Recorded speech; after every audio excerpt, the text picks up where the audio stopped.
Good morning, everyone. Welcome to the Mile High Real Estate Hustle podcast. Today we are joined by the notorious Cesar Reyes. Arnoldo, thank you for having me. I don't know about Notorious, but I'm happy to be here. So tell us a little bit about yourself for the viewers that don't know who you are. How would you describe yourself in 60 seconds? Well, my name is Cesar Reyes. I've been a licensed real estate broker since 2004, licensed agent since 1998. Have a small real estate firm. I guess it's not small anymore. It's medium sized now. I think we're like at 40 agents. So I manage the company and I also do my own transactions. We've been growing a lot in the last couple of years. I think a lot of our growth has been through social media. And I'm really excited to see where this company is going in the next couple of years.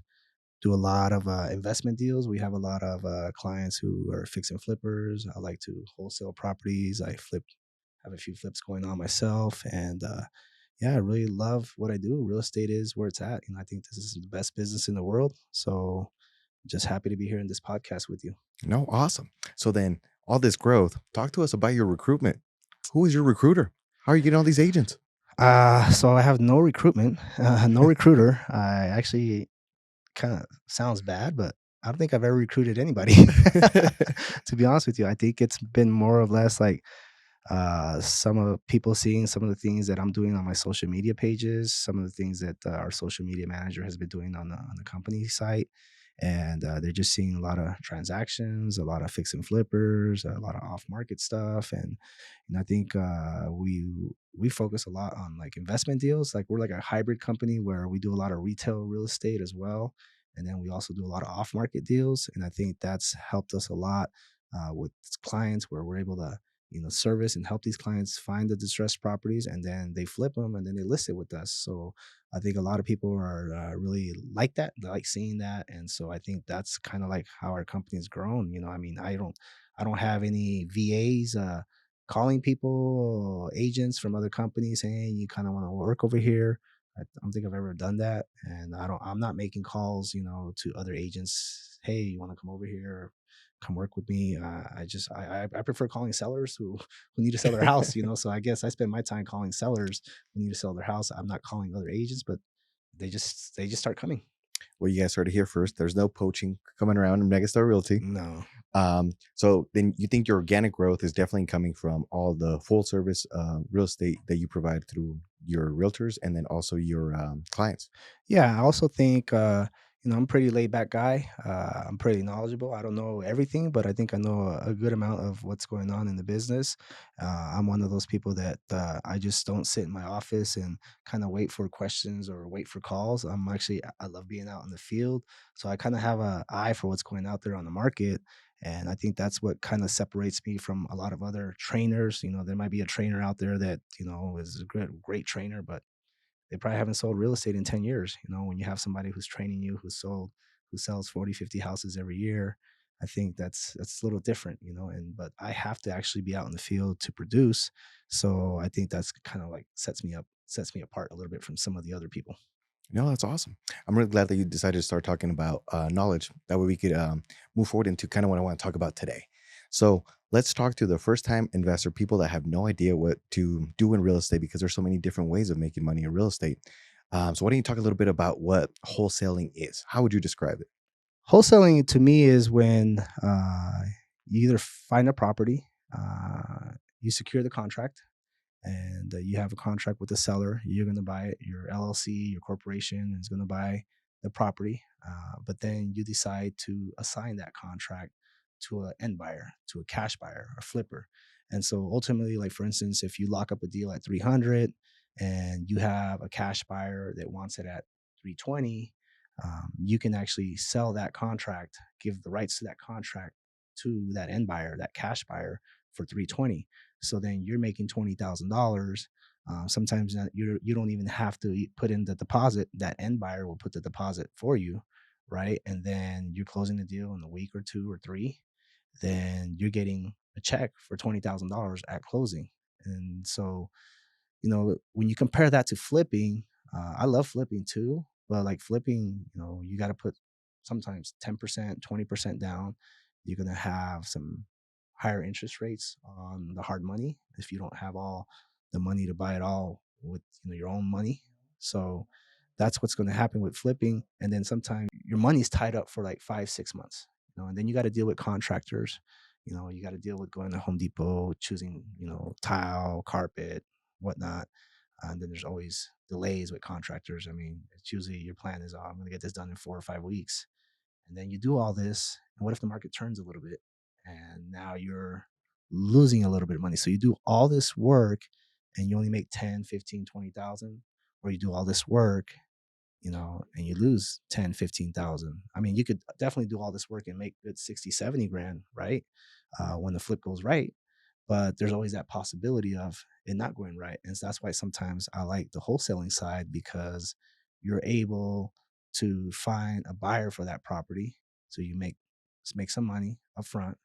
And then, if you're a licensed realtor, they might list the property with you as well. So you can double dip. So for instance, you have one solid cash buyer, end buyer who buys 4 houses every year. You might end up doing 8 transactions with that flipper. With that flipper by themselves. Exactly. And so what I like is that when I work with this amount of a lot of investors, I always have properties coming out on the market. I always have a few coming out every month. I got investors that are constantly working on projects. And so I'll know I have, a good 20, 25 listings every year. I want to get it to where I'm at 50, 60 listings a year, like clockwork. I'm not there yet, but I think eventually that's where I want to go. And I think working with investors has been, really worked out well for me, because the difference between working with a first time home buyer is that first time home buyer might buy a house right now, but they might not buy their next property until 3 4 years down the road. Now there's going to be some that will get in after 6 months, but most of the times though they're not. They're going to be buying something else in 3 4 5 years, move up house, something bigger. Whereas an investor, I guarantee you, investors aren't trying to just buy one house a year. They're trying to do multiple transactions a year. And so it keeps us busy. It keeps us, putting up signs, doing marketing, doing social media, doing open houses, and the investors keep us busy. And I think a lot of our agents here in this brokerage, I think about maybe a third of our agents in this brokerage, either they're flipping or their husbands are flipping or their wives are flipping, or they're flipping together, right? And I feel like that's keeping them busy as well. They're able to do more transactions. They're able to generate buyers from the signs, from their listings. So I think it's a win-win, when you're working with investors. So we're more like a hybrid brokerage. No, I like that. I like that a lot. So, for example, let's say a brand new flipper, I mean, a brand new investor came up to you Mhm. and told you, "Hey, I want to start investing in real estate." If they would tell you that I have like little to no money down, would you probably suggest what type of strategy for them to start in real estate investing? So what I would tell them is everybody knows somebody with money. And I think, that's where you want to start is, okay, you want to get into flipping. I get that. Okay, let's work out a plan. Okay. You don't have the 20% down. Most hard money banks, lenders they need 20% down. If you have a little bit more experience, they will allow you to do 10% down. So you got to have some type of money, right? So if you don't have all the money yourself, you need to start talking to family members, friends. You need to raise capital. You need to have somebody that's going to trust you, that's going to give you some money so you can make that investment. The other thing too is that if you have a property already, you might want to think about getting a HELOC, a home equity line of credit. When I started in my real estate investment, my dad helped me out. He had a home equity line of credit, and I think that really allowed me to start wholesaling, because I was buying a property and I'd buy it in the morning and then I would sell it for 40, $50,000 more in the afternoon. And, I think if it wasn't for his help, I wouldn't be where I'm at right now. And I think that really helped me out get started. So it wasn't all my money. I had some money, but I didn't have all the money. And so he helped me get to that point, right? As far as like wholesaling though, I don't necessarily for wholesaling, you don't necessarily need a lot of money. You can basically do wholesaling with no money. I mean, to be honest with you, and it's just you got to have the knack, find out, learn how to find these distressed properties and make contact with the seller and be able to negotiate, with the seller and lock up a deal. Once you lock up a good deal and your numbers are right, you can either flip it, you can wholesale it, you can keep it, you can rent it, and buy it yourself, get a loan. So there's different strategies that you can go into. So my first thing would be, what do you want to do? Do you want to flip? Okay, if you want to flip and you got no money, okay, let's find people that you know, or talk to people that you know that have money. What about if you have a home equity line of credit? Maybe that's where you're going to start. I really like that. So you guys see, when I asked him right now, he's what would his strategy be? Most people jump in and be like, well, get right into wholesale. But wholesaling is not as easy as many people think. So I really like the fact that he asked what your future goal is, and he set up a plan to get there and make the proper steps. So you don't accept that when people tell you like, "Hey, well, I don't have any money." You're like, yes, you do. You just haven't asked your resources, friends, family around you Exactly. to get to your goals. Everybody knows somebody with money. Okay. And you got to build that trust in any type of business. There's relationships, and you got to build that trust with friends, with family members, people that you look up to. I mean, that's key. And this business and most business is all about relationships. And you can start with a relationship. My dad, luckily, he trusted me, knew that I wasn't going to take his money and run, So I think I owe him a lot. I definitely think, he helped me get to where I'm at. Did you trust yourself at that time and place? Were you scared, concerned? What were your thoughts going when you were first doing your first deal? On my first deal, Yes. one of my first flips, geez, one of my first flips, I actually lost money. So I spent, I remember I bought it like August, and then I was like, by October it'll be on the market. It didn't get on the market till like end of November, and put it on the market in November. It was slow in December. Had to drop the price. I finally sold it in February after making the hard money payments, and then I went way over budget because I just wanted nicer things, and I eventually ended up losing $20,000 on the deal. The wholesaler who sold it to me, he made 19,000. So I lost 18 to 20 grand or so, and the wholesaler who sold it to me, he made 19 grand on the deal. And when that happened, it just kind of opened up my eyes, and I'm like, man, like I really want to get into the wholesale side of the game, because this guy here made it in 4 or 5 hours of work. I mean, I'm spending here weekends, painting some of the house, doing yard work, meeting with contractors, making Home Depot runs 4 or 5 times. I mean, that experience to me just showed me that I really didn't like going to Home Depot. I hated going to Home Depot, and I was working weekends, and I think it also slowed me down from some of my retail business. So I just didn't do it right, and it was a good learning lesson for me, but it also helped me realize that I wanted to build some capital by wholesaling, right? Some people, they want to get into the investment game of real estate, and they want to start buying rentals right off the bat, which is fine. My strategy was different. I wanted to build a lot of capital through wholesaling, then have enough capital to start doing some flips and have enough capital left over so I can still wholesale some deals. And there's some deals where, we have to do the double close. There's some deals where we can do an assignment, but ultimately I feel like for me, I kind of like wholesaling a little bit better. That makes sense. So it's not all sunshines and rainbows in fixing and flipping, like how they make it look on TV. Oh, no, not at all, man, especially when you start dealing with contractors, and then you start digging into the properties and you see more, problems, whether it's foundation, electrical, or the attic, or, mold. There's always things that pop up. They're unexpected, like, and everyone tries to stay on budget, but you're always going over a little over budget. It just happens, so, but there are some good deals. Like one of my best deals last year that I did on the flip. On this one, I think from closing to closing, it was about 99 days from the time we bought it to the day we closed. And the only reason that it was 99 days is because the buyer was an FHA buyer, and we had to wait 90 days for the FHA flip rule. So we couldn't close earlier than that. And that was by far the best offer. So we had to wait a little bit on that one. But on that one, we took in about 82, 83,000. 99 days. I mean, after paying everything. So that one was like a nice deal. I mean, if I had deals like that every month, I'd be super, super happy, but not all of them are like that.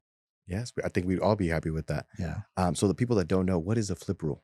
So the flip rule is when you buy a property and from the moment you close on it, you cannot sell it to another FHA borrower, buyer, until 90 days has passed. Okay. There's just really no way around it. So in that particular transaction, I think we had like 12 offers. A lot of them were FHA and a couple conventional ones, but the best offers were FHA offers, and they were like six, 7,000 more than higher than the conventional offer. So on that property, I bought it cash. I didn't use any hard money. So if I had to wait an extra 2.5 weeks to make six, $7,000 more, it was worth it, But we couldn't close because we fixed it up super fast. It went on the market, got multiple offers, and so we couldn't close on it till the 90 days passed. So it's the 90-day FHA flip rule. Got it. Okay. So we talked a little bit about wholesaling. We talked a little bit about fixing and flipping. What are your thoughts on long-term renting? I think it's a great strategy. I think it's a great strategy so that you can have that, income coming in every single month. Um, but the problem that I see with getting into long-term rentals from the beginning is that you're not going to cash flow that much. So, I mean, when you're talking about putting in 40, $50,000 to buy a rental, and then you're making 300, $400 or even $200 on it. I don't know about you, man, but $200 a month doesn't really excite me, right? So that's kind of how I see it. $200 a month, $300 a month really doesn't excite me. Now, if you have 200, $300 a month coming in from each property and you have 10 properties, now that's a little bit different. Now you're making $3,000 or so. But at the end of the day, can you live off $3,000 a month? Not really right now. So I mean, obviously, with the long-term rentals, you're banking on appreciation and that the house is going to appreciate. So that's part of it, the tax write-off too as well. But for me, I think you want to build some capital, and then you want to have some properties that have some good cash flow from the beginning. You don't want to be in a situation where it's just negative cash flow from the beginning, and then you're just banking on appreciation. You want to have some type of cash flow coming in after paying your mortgage. So that's kind of the thing. That's kind of what I look at. So my strategy right now is wholesaling, flipping. I keep doing my real estate deals that I'm making, build up more capital, have enough capital so that I will start buying some rentals, more rentals here in the next year or two.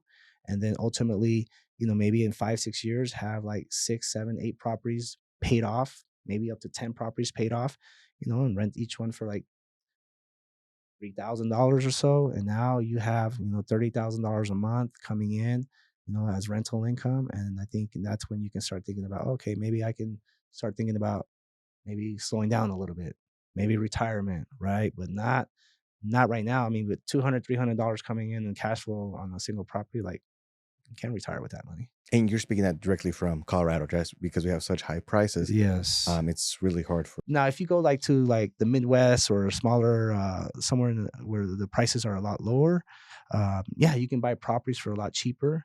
But the problem is, they're not probably getting the same amount of rent that we're getting here, and then they're not appreciating. So those are some of the things that you buy a 50, $60,000 home, but it needs $30,000 in repairs, and you're renting it for $800 a month.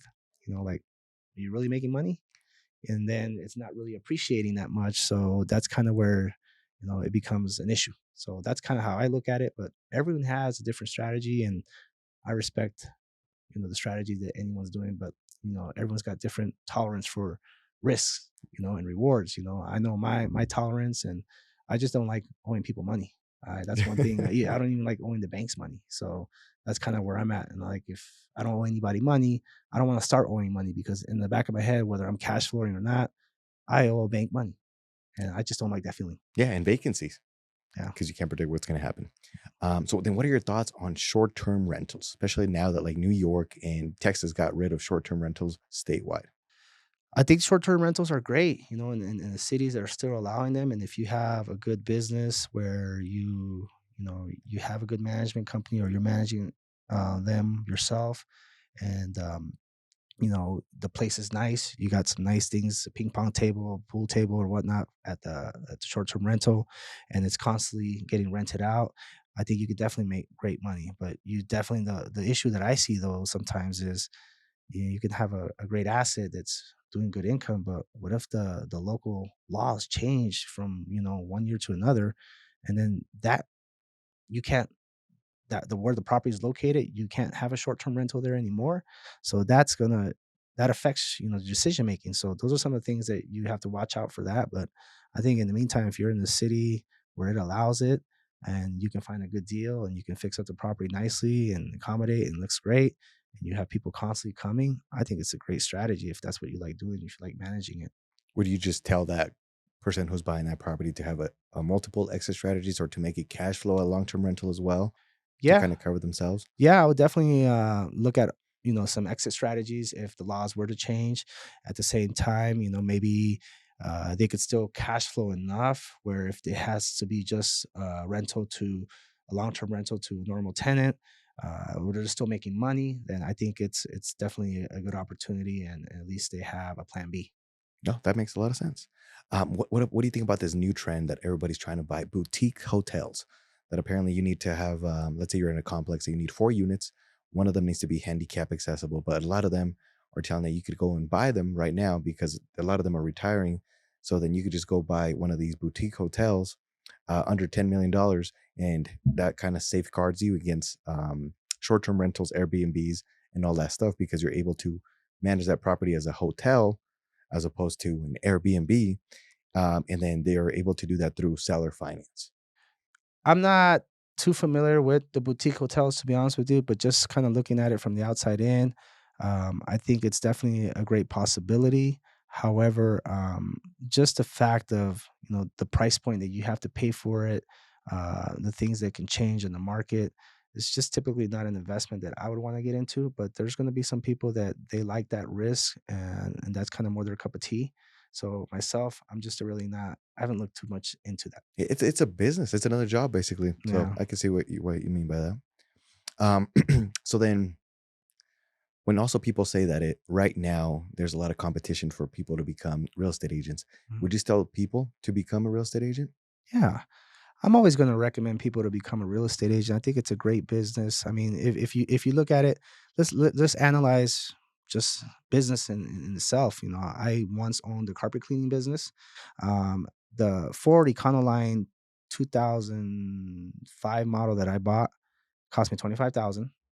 Then the truck mount, I had a starter truck mount kit system that cost $12,000, and then I eventually upgraded to a bigger system, and that one was about 23,000. And then you have to get all the other attachments and all the other equipment. I mean, you're $50,000 in, and you haven't made a dollar, and then you still got to go out there and grind and work. And I remember the first time I did that business and I did a couple jobs, like my back was hurting, man. Like I went home on a Saturday night, I did 3 jobs with my brother and my cousin, and I passed out like at 7:30, 8 o'clock. Man, I was so tired, and I mean it was tiring, man. And then you did like $50,000 investment. You look at a restaurant, you're looking at like easily 100, $200,000 investment. Well, real estate, I mean, what are you talking about? The schooling, the real estate school. You're talking about your errors and admissions, maybe your board, your licensing fee. You're 2,000, $2,500 in, and then you basically, yeah, you got to go work for a brokerage, but you're running your own little business within that brokerage, your own little team, your own little company. And it's just a little bit of schooling. You do have to pass the test, which I think is probably the most challenging part, for a lot of people is they'll take the test 1 or 2 times, they don't pass, and then they give up, and then they just think it's not the business. But what a lot of people don't realize though too is that once you get licensed, it's like, man, like you could have passed the test on your first shot, right? But once you get into actually working in real estate, it's all about leads. It's all about getting business. How can you get business? Who can you sell to? Who can buy a house? What investor can you meet?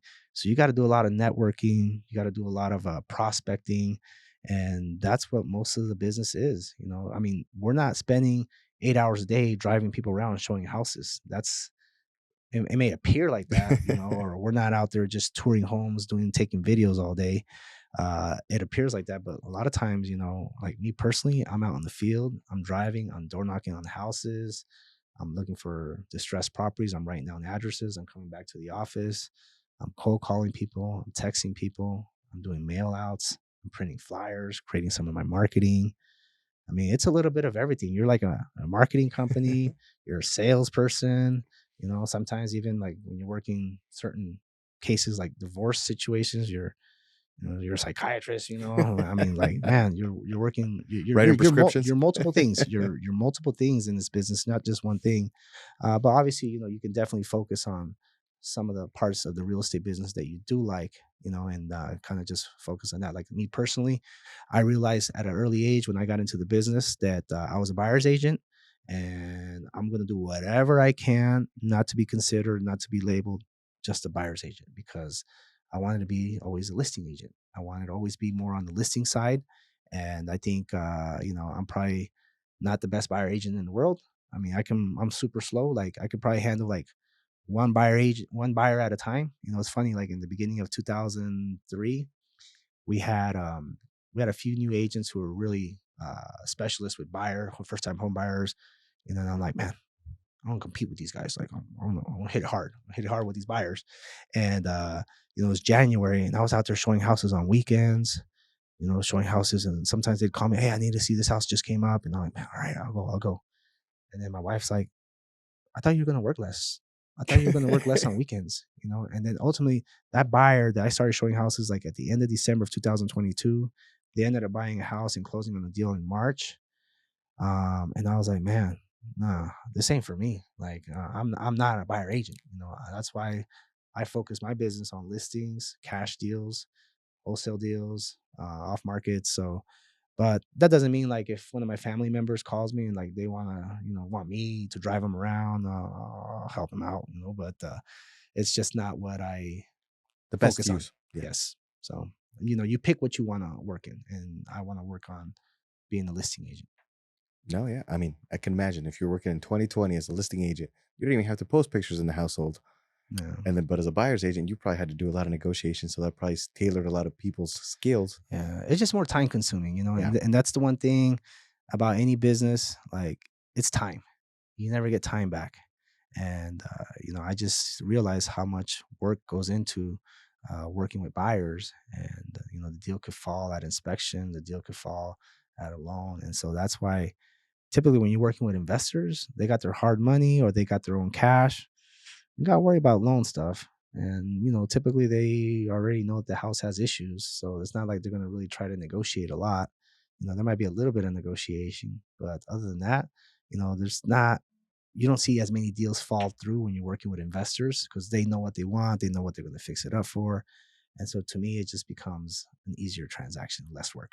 And they're not emotionally tied to the property. So you don't have to be a therapist anymore. Yeah. Yeah, exactly. All right. So I got to ask you the question of the year, the question that you get at every quinceañera, every wedding, every networking event. How is the market? I think the market still it's moving along here in Colorado. I know that especially well in the Metro Denver area, we're still seeing a lot of activity. Maybe not the activity that we saw 2 years ago, but I think the market's still moving along. There's a lot of transactions going on, and I think there's always help when the rates drop a little bit. I know in the last week or two they went up a little bit, but I think they'll come back down. But I think ultimately I like where the market's going. I'm busy. There's people still buying investment properties. There's still first time home buyers. What I am seeing though is because I list a lot of properties, is I am still seeing a lot of seller concessions on the offers. So I'm still seeing about 10,000, sometimes 15,000, $5,000 seller concessions. When the market was super super hot, like some agents didn't know what seller concessions were because what's seller concession? Because it was either you're offering more than list price, you're throwing in appraisal gaps, you're doing escalation clauses. I'm not seeing really escalation clauses right now, not a lot. I'm really not seeing too much. I've seen some appraisal gaps, but on some of my listings that I've had, I am seeing seller concessions. So I know that it's not as hot as it was, 2 years ago, but it's still there's to me it's still active. It's still going on, and the way I look at it, there's always going to be people who need to buy and sell. There's always people getting married. There's always people getting divorced. There's always people having kids. There's always death, and those are eventually going to be transactions. And it's just a matter of, you know, knowing that you're going to have to work to stay busy, to make some money. And for those people that just expect them to sit around in the office and people are just going to call them and deals are just going to land on their lap, it doesn't happen. So that's why I say, if you want to become a real estate agent, it's a great business to be in, but just know that you have to work. Know that you're going to have to grind. You're going to have to go to networking events. You're going to have to build relationships with people. Don't think you're just going to get your license and you're just going to post a selfie on Facebook or Instagram and say, hey, come buy a house with me. I just got my license. You're going to have to work. You're going to have to make moves. And that's the one thing that, people don't realize, that this is a lead based business. You have to go out and make contacts. So yeah, a lot of people tell you like, oh, it's so hard to get into real estate, and a lot of other people say like, well, you're not really selling real estate. The real estate sells itself. You're in the business of relationships, helping people. You're in the people Yes. business. So Yeah. I do feel that the more people that you know, the more leads that you're going to get. But then, like you said, it depends on your strategy and how you want to move forward with it, and how you're going to go after distressed properties in your audience. So I do like that about you, that you do it all.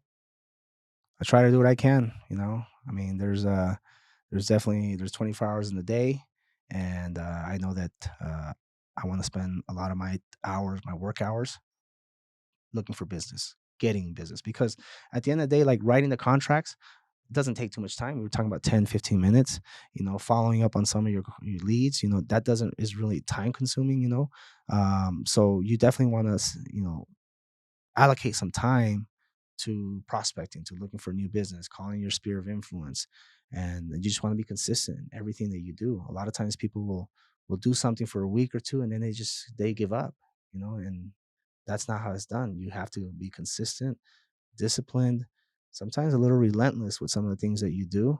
I'll tell you a story right now. I had a listing. It was it was a commercial listing listed for 20 million. We were listing in Jupiter price, man. Like we were out of the world, out of the planet. And ultimately, we ended up at 9 million, and then we took it off the market. And I've been calling this lady after we took it off the market because I know she still wants to sell. Mhm. And I've called her at least 30 times. She doesn't like answering me, but then I call her son, and then her son gets a hold of her, and then her son tells her, tell him to come a certain date. So I left my new listing agreement at 6.9 million, I think a week ago. And then finally her son got back to me. He's like, come tomorrow, or come, what was it? Come Wednesday. And I went by and I'm all happy. I'm like, man, I'll get this listing signed back again. Boom. She sits down and then she starts grilling me about certain things. The contract date is too long, that she doesn't want it for a year. She wants it for less time. She wants me to put this clause in there, that clause in there. And I'm like, I went from like happy face to like, are you serious? But you know what? It's part of the business. Like I got to work for it, and nothing comes easy sometimes. It's a big project, and I'm willing to put in the work, because I was raised in a family that was hardworking. We did a lot of janitorial work, restaurant work. Then I got into also the carpet cleaning work, which I did a lot of like dirty work. And so when I have to work a little bit of extra with my time or papers or changing things up or changing some marketing, or I have to keep calling somebody, in reality, it's not work. It's not that difficult for me. I went with my parents and we used to strip and wax floors at night. I'd help them, and that I hated that job, man. Like I was always grouchy, pouty. My brother who'd go with us, he was more like easygoing about it. But I was always like I was the one complaining, right? But I mean, doing all this other stuff like door knocking, cold calling, texting, it's easy work. It's easy because once you do something that to me is like super hard, like carpet cleaning, cleaning office buildings, doing some of the work that other people don't want to do. Doing some of this real estate work, it's easy. It's easy in comparison to that type of work, that work that gets you really tired. And I get tired too from the real estate work because you can get tired sometimes mentally from a lot of the phone calls that come in and all the people you're talking to. But at the end of the day, like I don't feel like my body's beat up. And that's one thing I like about it. So when you have to work a little bit extra, so what? Yes, I mean, sometimes you gotta go through it to, realize how good you actually do have it. Yeah. And then you find something that you're really passionate about, and I feel like that's why you're so good and you excel so well, and, I feel like that's why you're such a good teacher with all of your agents because you genuinely love it. Thank you, thank you. I mean, I try to tell them that, this is, it's not easy. No, I'm not trying to scare them, right? I'm just trying to prepare them. Like, "Look, man, if you're not gonna put in the work, this is not for you," you know? Now, granted, there's gonna be some people that they're gonna excel, like, at social media, and they can just blow up within a year or 2, but not everyone's like that, and sometimes, you have to lose that fear of doing things that are out of your comfort zone. I've had to make a lot of changes in my business and some of the things that I do to stay relevant, because there's a lot of younger people I feel like that are better than what I am with technology, and they can shoot videos, edit them real quick, and I mean they're like a whole media company themselves, and like man, like they're shooting the video, they're editing them, and I'm like man, I can't do that, but I've learned to get better, and adapt because if you don't adapt to the changes in the market, you might be not existing in this business here 2 years, 3 years down the road. And those are always you always have to have that open mentality of adapting to the changes that are coming in the market. Okay, I like that. That competitive edge comes out with you in every single aspect. So you saw that transitioning more to social media. So you're like, I got to get super involved and adapt, kind of like you're saying. Yeah. So all right, tell us, Caesar, what does Caesar do for fun? What do I do for fun? Yes. A lot of things. I like I like to work out. Uh, you guys have probably seen some of my schedule. Like I work out usually. I'm either at the gym by 4 a.m. or 4:30 in the morning. I think I like taking care of myself first and in the morning, get it out of the way. That way I don't have to do it during the day or at night. So I like playing basketball too. The other thing I like doing is spending time with my daughters and my wife. I'm very into sports, so I like taking them to soccer practice. Taking them. One of my daughters is going to start basketball here soon, but I'm already teaching her how to play. I like anything that has to do with sports, and then I like to cook too. I like to grill. I got me a nice little grill in our deck, and so I'm always trying to grill something up. And I like cooking too, and I like hanging out with my friends too, having a few drinks, happy hour. There's a couple group of guys here, a group of fellas here that sometimes like every other Friday or so we'll hit up a happy hour and have a few drinks and just socialize and have a good time. I like to network too. I love the networking events. I see a lot of people that I know in the industry. It's just good catching up, talking to them, seeing how they're doing. But at the same time, I'm building those relationships, and so but yeah, that's some of the things that I like to do for fun is just sports, hanging out with my family, reading to my daughters, just kind of seeing them grow up and real quick, and everything just goes by super quick. I like taking them to the Cherry Creek Mall, the little dinosaur park. I like taking them to Lava Island. Like it's either Dinosaur Park, Lava Island, or I'll take them wherever they want to go on weekends. So I actually, I'm very I try to work as least as possible on weekends as possible because I want to spend that time with my family. No, that makes sense. That makes sense. A lot of you guys might not know this, but Caesar actually told me, come to Cherry Creek Lifetime at 4 a.m. in the morning and we'll work out. I'm like, all right, cool. We went, worked out. It was great. And it was like, all right, let's do a couple of laps. We're all dying to know Michael Phelps. What's he like? Yeah, so How are I you so mean, good at swimming? so I'll tell you how that happened. So I played basketball in high school. I was the captain of my basketball team my senior year, and I love basketball. And basketball is just to me helped me become disciplined. It helped me work as a team. I think it helped me with leadership. I think I'm a type of person that I have a lot of competitive juices, and so I need to release some of those. And I think basketball helped me with that. After high school, I didn't play in college or anything, but I played a lot of basketball. I had a group of guys that would meet at 24-hour fitness.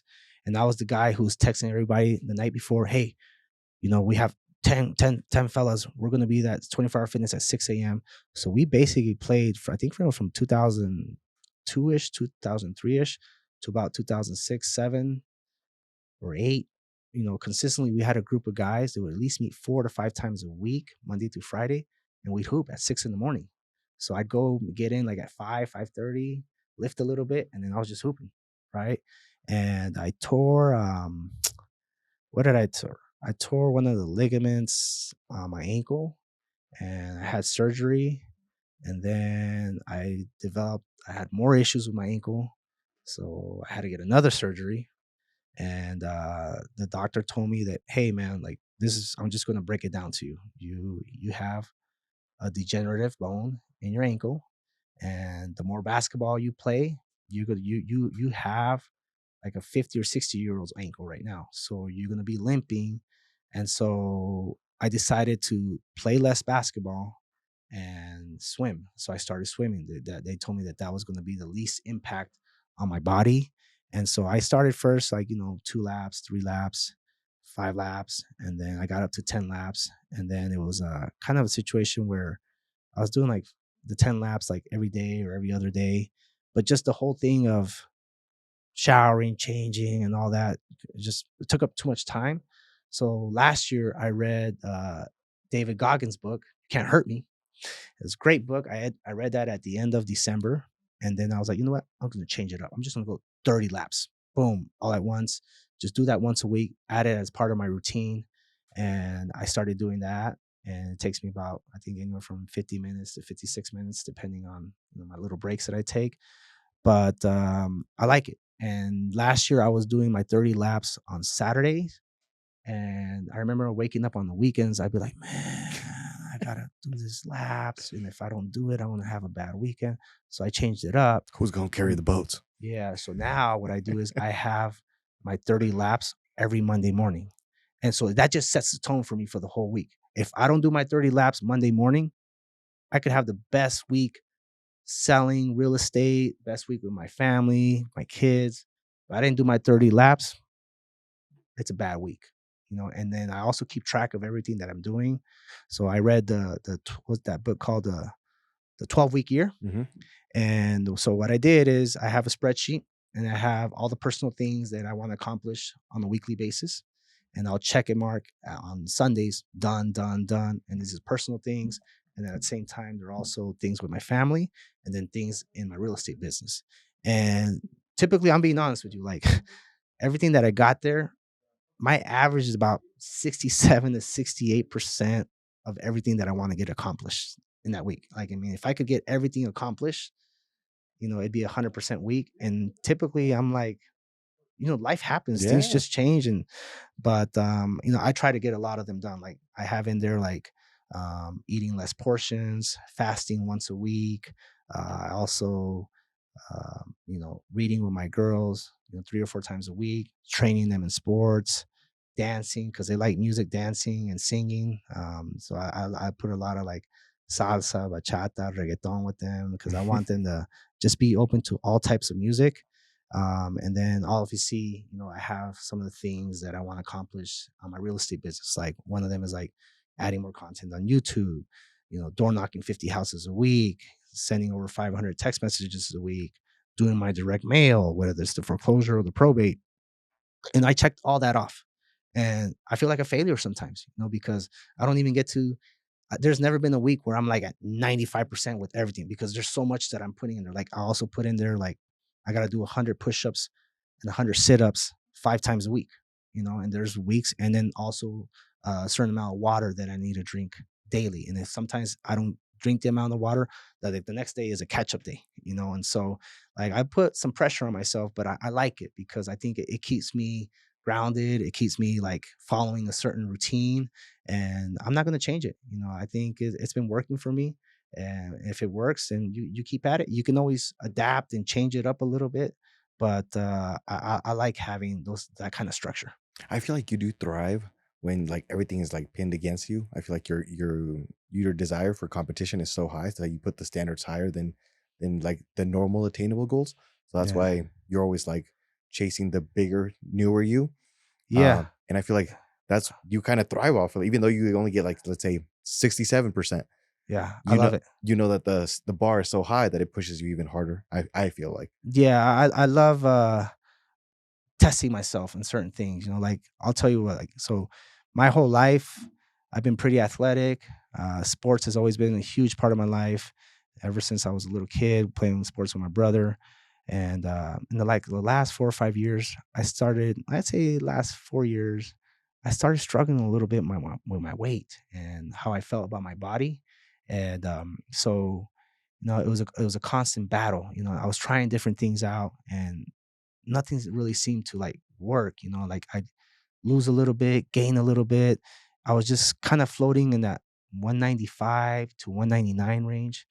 So New Year's Eve, not New Year's Day, but New Year's Eve, I killed it with all the sweets, man. I ate so much pie. I mean, I ate so much chocolate. I ate some Oreos, and I was like, man, I don't care. I want to get back to being beast mode. Mhm. And so I weighed myself New Year's Day. I was at 199. Today, I weighed myself, and I'm at 185. Woo! And so my goal is to get to about 178, 176, somewhere around there, and just maintain at that weight. Now, in order to get there, there's certain things that I've done, right? And I think one of them is I'm fasting 1 day a week. Okay. That's one thing that I'm doing. Basically, I'm not eating on Thursdays. So like Wednesday, I'll eat like till like 1 or 2 o'clock, or might have dinner, and then I'm not eating again till Friday. So I haven't eaten anything right now as we speak. Today's Friday. Haven't eaten anything since Wednesday, 1 o'clock, 2 o'clock. Okay. And what it does though, I feel like it cleans up my body. It puts pressure on me mentally, and it also tests my resolve. And did this a year ago, but I was doing 2 days straight, and then 1 day eating, and then another fasting day, and I started getting a little dizzy. I started getting a little dizzy when I was driving around. Just didn't feel like I could do it. It was too much. So I adjusted. This year I adjusted, and I think it's working. I think it's definitely working. I like it, and that's been working for me, right? But I'm not eating as much bread. Uh, I'm also not eating as many carbs, taking it easy on the Snickers and the Doritos. And everyone here loves, because I love going to King Supers and buying those boxes of chips and snacks for the whole office, and it flies, man. I'm telling you, man, it flies. And sometimes I'm guilty, right? I also do it as well. I'm eating a lot of the chips, but I'm also, maybe before I was eating, 8 to 10 bags a week. Now I'm like at one or two. Now I'm cutting down on, I'm one of those, how Latin families are. Yeah. Like they'll cook a lot, and it's like you don't just serve yourself one. You're like going 3, 4 times, And I'm like, no, trying to keep it down to one plate. It's all mental. I think a lot of things in life, in business, marriage, everything, it's mental. So you're building that discipline in all aspects of your life. I'm trying to, I'm not a finished product, Yeah. and so I'm 45 years old, and I think I'm constantly evolving. I'm not a finished product. I'm trying to get better at everything that I do in life, and I'm still making mistakes, huge mistakes here and there. But you know what? You got to learn from them, and you got to move on. And you can't dwell on the past. You just got to keep moving forward. So I think ultimately one day, maybe in 2, 3 years, I can be the best version of myself, and that's what I'm striving for. You know, best husband, a better father, a better managing broker, a better realtor, salesperson. Whatever it is, I want to become better. And I always feel like you got to be working towards something, whether it's your business, whether it's your look. I mean, I want to stay fit. I mean, it's funny because I've been called a lot of things in the last couple of years. Like I remember I went to a family gathering.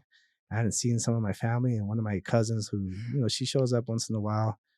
She's like, "Hey, what happened to you?" I was like, "What do you mean? What happened to me? I'm still here." And she's like, you look different. You got like a dad bod." I was like, "Oh my god," like, Did that hurt? oh yeah, of course. But the one that hurts me the most though is my dad, man. Like my dad, he always gives me a hard time. And when I hear it from my dad, I'm hitting that stairmaster and I'm thinking about my dad. I'm like, he calls me Chancay, and so we're from Peru. It's like chunky mixed in with, I don't know, his own little verbiage, and then he goes, "Hey, that's bien Chancay, hijo," and I'm like, "Oh man, thank you, man." He just invited me over to eat, to his house, and it's just throwing that at me. So it's just, I never had that struggle Mhm. until recently. And I think, it's a challenge for me. It's definitely a challenge to keep my weight, how I want to look, um, keep it in check, and improve from it. No, that is very true, and I feel like we all have like certain buckets in our life: Mm. spiritual, finances, career, family, spiritual buckets, fitness and health.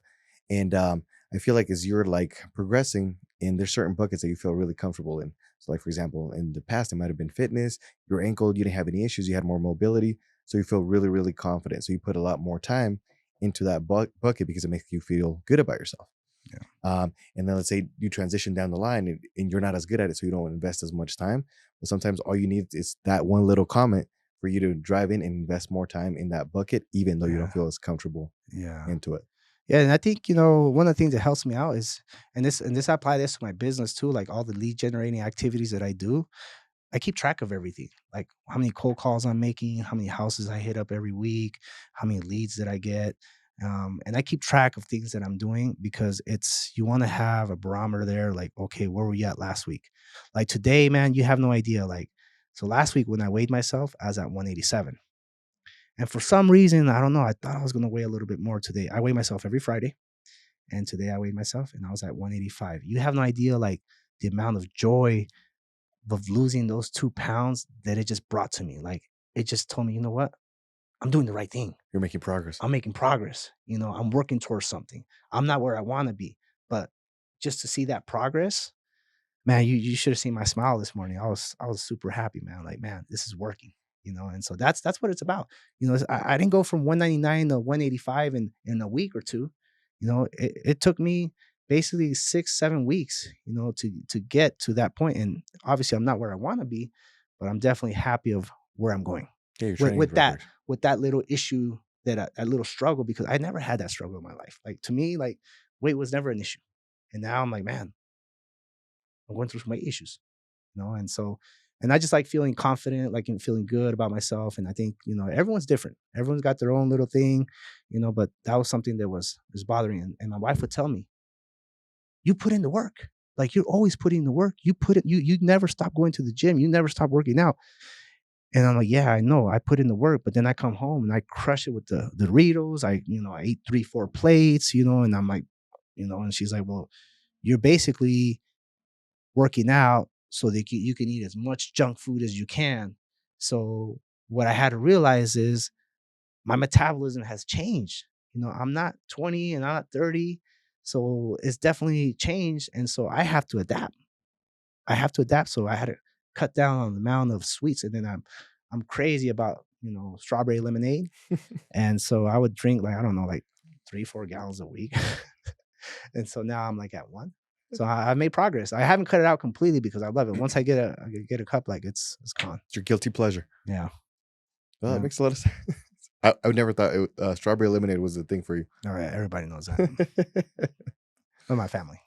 Got it. Got it. So anything that you're excited for the rest of the year of 2024, or you look forward to? Yeah, I'm excited to well, from a family level, I'm super excited to see one of my daughters get into basketball. I just that basketball was my sport, and so I got her into she starts here in April, and I'm just like super excited to see that where she kind of goes with that. And I also kind of want to see, like, what kind of parent I'm going to be, one of those ones, like Aggressive. that, is on the court and jumping on, like, do this, do that, and so I'm excited for all that. But I'm also excited for the company, see where it's going. We've added a lot of top talent here, and it's like a very competitive vibe. Everybody wants to see everyone succeed, and I'm just seeing a lot of our agents become investors too. So that's kind of what I'm looking forward to, and I kind of want to see where everyone's taking their social media game, to the next level, because I feel like that's huge. That's the media of today. I think everybody's on social media, and so I'm just kind of excited to see where that's kind of gonna go on. No, it's awesome. And then tell me the type of people that you want to bring into your podcast. Like for example, so that people, if they want to reach out to you, how are they able to get a hold of you, and what kind of value do you want to bring into your viewers? Well, you can find me on Instagram. I do more on Instagram than Facebook. My handle is Cesar.Reyes.co. What I want to bring in is people who can have great stories to tell that can inspire the listener. People who may be in a completely different industry, but they've obtained some of their success, some of their wealth through real estate. And I want them to share their stories, so that they can inspire someone else, who's might be struggling or might not know exactly what they want to do with their life, and just kind of get it from someone else's perspective, how they made it come up, how they improved their lifestyle and through real estate. Necessarily that they have to be a fix and flipper or a real estate agent, but they could be doing something completely different. But real estate played a huge portion of what brought them to some type of wealth or success. No, I love that. So if they want to be in the podcast, you just have them reach out and send you a DM. Yeah, definitely. Just reach out to me, send me a DM, or send my co-partner here, Arnoldo, running real estate, a DM too, and we'll definitely try to get you guys in. And this is something that we want to bring out to the general public so they can hear some of these great stories. As people who own restaurants, people who might be in MMAs, people who are fixing flippers, who are wholesalers, just, we're gonna have a few other some of our agents here. One of our agents, owns a staging business and also is a top producing realtor. And, I think she's got a great story to tell. I got another agent here who also was a news reporter from, I think it was Telemundo, and now they're a real estate agent who's actually a rising star. I think she's a powerhouse. I got another agent here that I want to share his story too. He went from working with only first time home buyers and closing over 44 buyers to kind of shifting over to becoming an investor.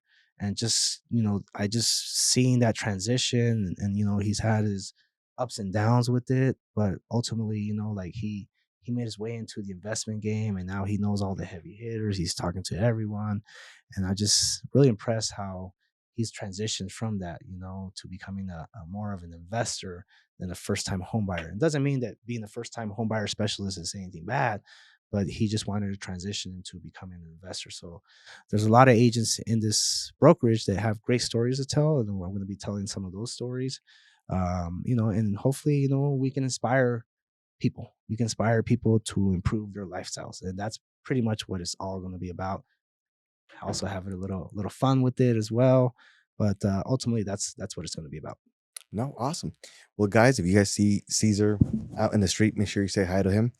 And thank you for joining us today at the Mile High Real Estate Hustle podcast. Talk to you guys soon. Thank you for having me. Have a good one. Bye bye.